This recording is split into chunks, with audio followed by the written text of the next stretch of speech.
Hey everybody, this is Mario Ranchi, brand strategist and founder of Manufacturer, and we're going to talk about today stuff I hate. So this is going to be a bit of a rant for you. So just going by, looking at a lot of stuff on the internet, just going, I'm mostly looking at logo designs, and looking at all these logo designs, I'm just pissed off at seeing all these logo designs with grid lines all over them. I do not understand. And the problem is this is getting picked up by, novice designers and rookie designers who don't know how to use a grid properly or to use a guidelines or whatever it is. And they're using this to make them look, better than it actually is, make the logo look better than it actually is. And that's complete bullshit. I mean, think about it for a second. Two things a logo design needs. One, a good concept. Two, a good eye. That's all you need in a logo design. You need a good concept and a good eye. Because first, everything begins with concept, right? Everything begins with concept in design. If you don't have a concept or you don't have an idea that you want to communicate, you're not doing design. Just point blank simple, that's how it is. And two, the eye. That is what you need more than ever. Screw all the grids, the Fibonacci circles, the golden ratios, all these bullshit, things, Listen, you can debate me on the math or whatever, but I'm just talking design here. So, just think about it for a second. You just need to be able to tweak, things at a very minuscule, detailed level. Meaning your eye needs to be trained in a way that you know when a logo is balanced. When you know that I need to tweak this corner or round this corner a bit on the icon, or round that icon on the bit, whatever it may be, you need to understand the inner workings of the shape rather than fixating on, supposed things like a golden ratio, like a grid, whatever. All you need to do really is to have an understanding of how the shape works. So let's say we'll pick up a thing like the Apple logo, right? We don't need to make humongous circles to really figure out what the Apple logo was made out of. We know that we can easily make it out of a circle and then two other shapes that kind of curve in between. And you kind of tweak those a bit to make the first part of the apple. And then you just cut the center out. You don't even need to really mathematically try it out. You can just cut the center right there and then. Right there and then. And then the other thing, shape builder tools. All of these things can be done easily in a matter of seconds on Illustrator.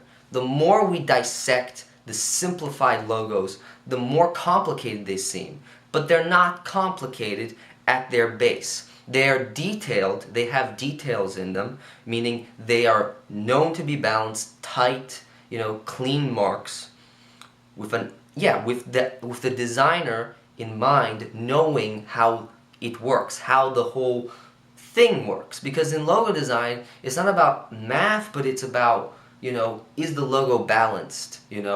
Are the shapes properly in place? Is it visually appealing to my eye?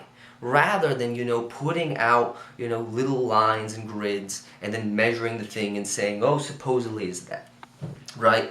So, especially that we are also taking the work of master logo designers and dissecting them in a way that maybe they haven't even done it that way. So maybe, sometimes it even shows that golden ratio is wrong because the golden ratio goes outside of the shape. I mean, how can you account for that? The golden ratio goes outside of the shape.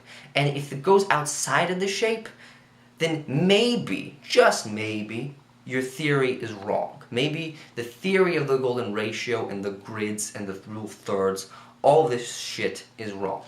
I know very few designers who can actually use a grid properly. Not the golden ratio, just a grid properly. But most designers, and most really good designers, don't even use a grid.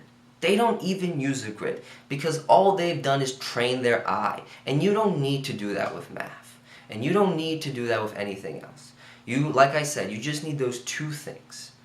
If you have those two things, you're golden as a logo designer. You know, you're golden. You're golden. You know, there's other stuff like typography, but really those two things matter. Good concept, good eye. Because a good concept means you have an understanding of how to create an idea to communicate to a person, and a good eye means that you can be able to craft it and make it properly, that it is communicating visually in an aesthetic way. So yeah, that's my thought, you know. And one more thing about these logo grids. These logo grids are now being used, you know, probably as like a selling tool for the client as well, which is, I think, to clients, that's the most stupid thing ever. It's like the most condescending thing ever I've seen in design. You're making it look bigger than it actually is so you can sell, because you don't actually have a good idea, or maybe you really can't sell the idea because it wasn't, you know, properly made for the client. It was just you self-making for your ego, you know? So that can be a controversial statement, but you know what? That's exactly what it is. You know, that's exactly what it is. You're making it look too deep for the client, so then the client doesn't understand. He's like, well, I am a stupid client, I might as well just go along with all this. Why not I just, you know, go along with this crap, you know? And yeah, it's so annoying. I have never seen something so condescending to designers. I've never, to clients, never seen it. You know, so if you're a really good logo designer, you don't need to rely on this crap. You know, you can use grids, you can use guidelines, but you don't need to rely on this crap to sell clients, and you don't need to rely on this crap to make good logos. So any person out there who's learning logo design, don't fall for this crap. Okay, don't fall for it.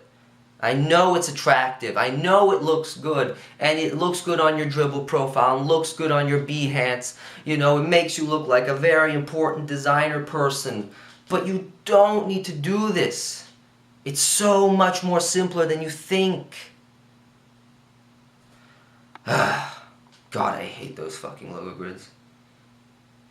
Yeah, so that's my end of my rant.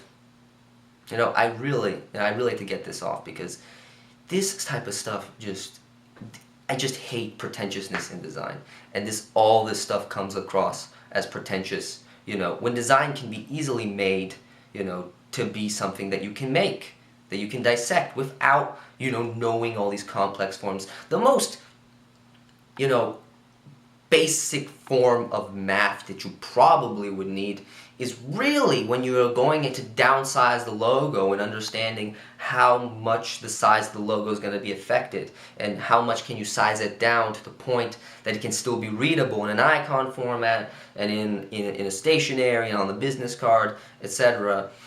Or if you're going to do margins on like a layout or whatever, you need to know that, you know, whatever. Those are like basic math. But like for logo design, you know, it's just an insult, you know? It's just an insult to me, it's an insult to every good designer who's an intelligent person, who's trained their eye, you know? If you're going to dissect a shape, you dissect it, again, two things. You dissect it on concept, and you dissect it on shapes. And that's how you dissect. You don't dissect it with math, you don't dissect it with anything at all. Because if you also look in like kerning, for example, kerning can't be mathematically, you know, put into terms, you know. You have to use your eye in kerning, which is, you know, moving the letters back and forth until they become pleasing.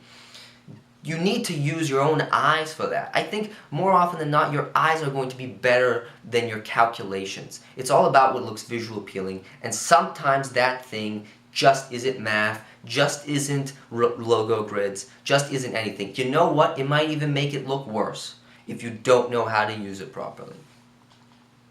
So yeah, that's my end of my rant. So yeah, if you want to subscribe for more rants, this is a new thing I'm trying out. I don't even know, you know, what I'm actually, you know, saying anymore. You know, I'm just going off. I'm shooting off the hip with this thing. So yeah, if you want to hear just more rants, more stuff that I hate, whatever. This is a new thing I'm trying out. And if you want more other content as well, subscribe as well. And yeah, I'll see you next time. Bye.